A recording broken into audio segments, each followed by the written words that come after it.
You might now think, well, I'm listening to this podcast and maybe I should start my own, or maybe I should appear on podcasts and maybe this is beneficial for my business. The question is that actually a viable option? Does it work? And we have an expert on the matter with us here today. Hello and welcome, Gal Ko. Thank you so much, Niels. I'm happy to be here. Thank you very much for taking the time. So, you are an expert on podcasting. So, how would you say when now people think I think maybe podcast could be beneficial to me, but people have absolutely no idea how to do it. What is your advice when people consider anything with podcasting and they are business owners, so they're probably pretty busy and they don't have much time at their hand? So, yeah, to address it, obviously, podcasting will serve you better because, nowadays, 83% of executives are listening to around 5 hours a week of podcasts. And, 68% of them are actually making buying decisions based on what they hear.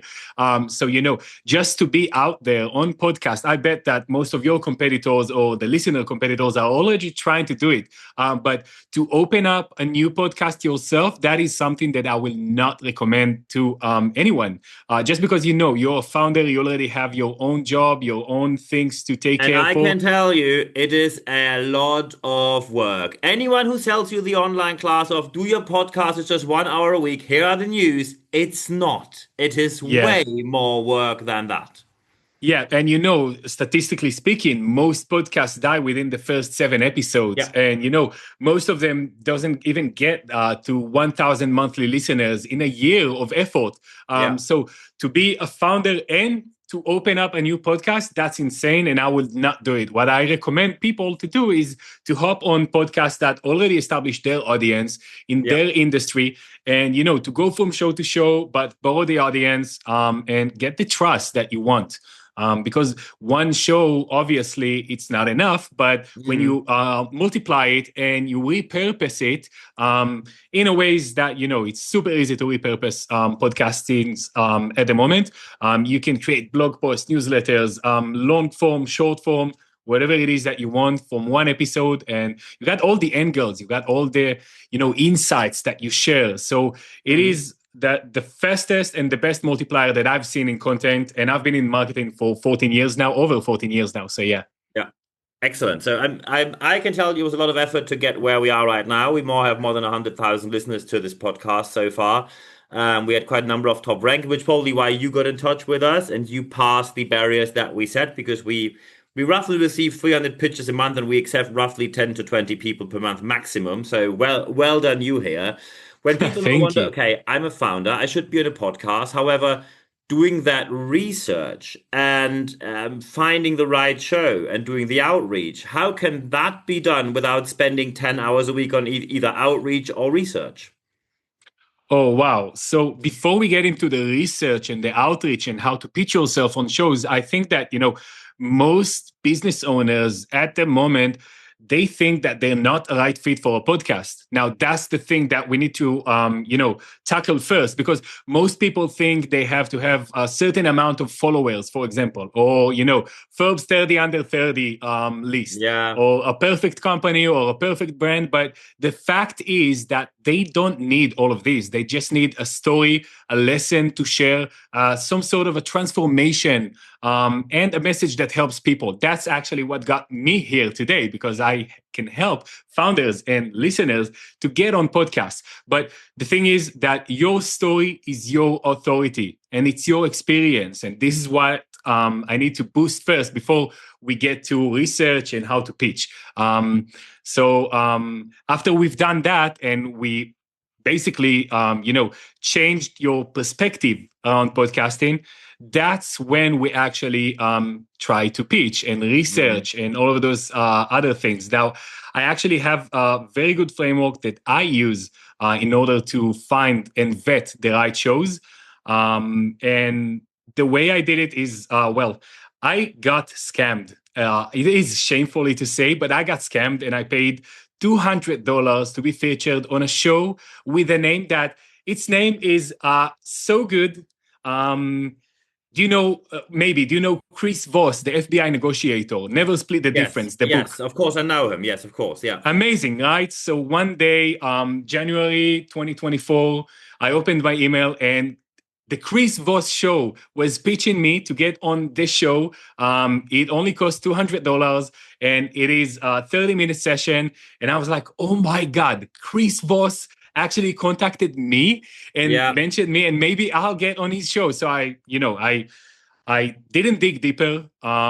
That's why I reinvented the framework, how to score podcasts. But I didn't dig deeper. I already paid, and I was preparing to go out on this. And I was so thrilled, so motivated. And I shared it across with my friends, and they told me, "Gal, did you check his YouTube?" And then I checked his YouTube account, and I've seen that some videos has 0 views, most of the videos has 0 engagement. And Mm. then it came across that this is not Chris Voss. It's a different Chris Voss, but it's not the Chris It's Voss not that Chris FBI. Voss. He's just harvesting the name. Yes, there you are. Yeah. So this is why I invented a framework called Stage. And this is the way I teach how to score podcasts. So S stands for signal and size. So you have to check if there is a real audience to the show. If they have views on YouTube, for example, if they have newsletter readers, or any social activity, that's S. T is for topic fit. You have to align yourself with the topic of the show. Obviously, I will not go to a true crime show and just speak Yeah. about podcasting. It would not make sense. Yeah. A is for activity. So you have to see that there is a consistent activity, and they publish. So if, for example, a podcast hasn't published for the last 30 days, just don't Yeah, go they're over them. usually dead. Usually Yeah. dead. Yeah. G is for guest friendly. Obviously, most shows are guest friendly, but there are some shows that actually don't host guests. So don't pitch yourself to those shows. Obviously, that would be a waste of time. And E is for engagement. Now, when we're speaking of engagement, it is really important to check the engagement of a podcast. Search maybe on Spotify if they have comments there, on YouTube if they have any action, not just people that buy views from overseas where it's cheap to get views. Yeah. Yeah. Excellent. So what do you tell people who are business owners who will tell you, look, Gal, I am more of an introvert person. I am an expert. I really don't think I'm good with interviewing. I think I will really be pretty bad on a podcast. What do you tell these people who are probably really good experts? However, they think they are not suitable to be interviewed as a personality kind of issue. So I would say that, I think that, and I've been in marketing for a while now, and I've seen so many people trying to sell so many, content packages, video packages, and people are, writing a price tag that is way above everyone's imagination. But I would say that, and I would argue that podcasting is one of the most human activities that you can do to promote yourself. And I think that, having this conversation between us, that's actually what podcasting is. It's just two friends or two people that are interested in the same topic having a discussion. And it doesn't necessarily have to be, promotional, because if you're doing like a hard sell, people will not listen to you. Yeah, usually, and that's something which I also don't appreciate on my podcast. If anyone does a hard sell here, I usually tell them this is not going to work. Yeah. Yeah. Excellent. So thank you very much for doing the research here, because I don't know if anyone who's listening to that, because we don't post about our rankings very often, but we are top 300 in the US as a non-native speaker podcast, top 50 in the UK, top 100 all across Europe.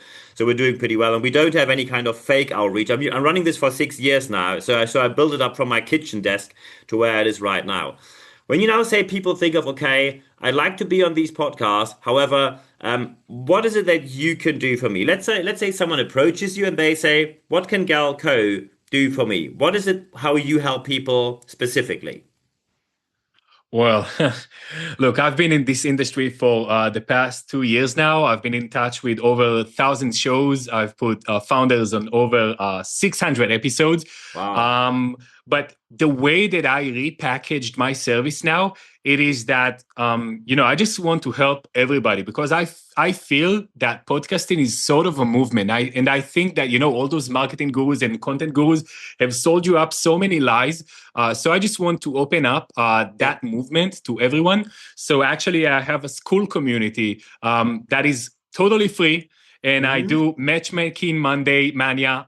That's every Monday, I match you with podcasts from my own database, and I do it for free for anyone inside. But besides that, obviously, I have a challenge to get you booked on 3 podcasts in under 30 days. And when you do that, you win your money back. As I mentioned, I'm here to help people grow this movement, grow this activity of podcasting, and make more human-like content rather than AI vanilla. Mm. So that's the thing. Besides that, I also do it done for you service, but this is usually for big companies, B2B tech companies. I already worked with unicorns and big startups. So yeah. Brilliant. When now people say, hey, I think this might be really good for me, and they wonder, how can they get in touch? So, how can they get in touch with you personally? So if you want to get in touch personally, I would recommend just connecting with me on LinkedIn, but leave a note so I can know that you just listened. That will make the difference. But besides that, you can just join the school community at school.com/podstar, and it's totally free. And I'm there all the time. I always answer any DMs. And yeah. Brilliant. Now, just one last question, and then we're done for today. When people now wonder, okay, I'm thinking of doing this. However, I have my client appointments, I have to run my business, the accounting, and all of that. And well, maybe I do it next week. And these people who said next week about 50 times last year, and now we're here, and they said, yeah, I pushed it 52 times for next week last year. What are your top 3 steps when you say these are the 3 steps you have to do to actually get started to be serious about podcasting? Galco's top 3 tips for the final of this interview. So first and foremost, one of my first lessons inside the school community, which is free, is the reveal framework. And the thing is, people need to create their own sort of speaker page. Just some sort of a media kit to send over to podcasters, just so they can feel you, see what your topics are. If you have any logos of companies that you work with, for example, that is also bringing much more to your authority.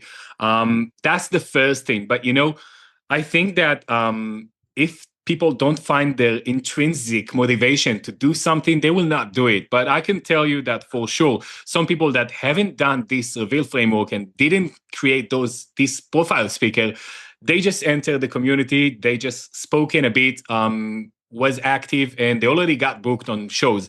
So all you have to have is the right setup, be in the right place at the right time. In Hebrew, we say mazal.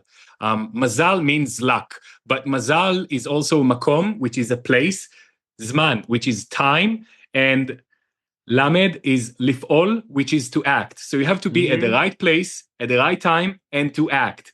And that's all you need. And in terms of that, I think I've created mazal and luck for everyone with my community. And yeah, I would try to encourage anyone just to do it. It's so human. Brilliant. Absolutely perfect final words. I think I can tell you from my own experience, starting podcasting, especially any good show is looking for good guests. And I can tell you, when I receive these 300 pitches a month, 50% are absolutely crazy. People who want to talk about leadership never led anything. People who talk about sales never sold anything. So when you have your own business and you're good at what you're doing, get in touch with podcasting because I hardly know any executive who's not doing podcasting. Anyone says on the way to work, on the way back from work, during lunch breaks, I listen to podcasts. That's the way to go. So at the end of the interview, there's only one thing left for me to say. Galco, thank you very much for your time. Thank you so much, Niels, for being here. It's been a pleasure.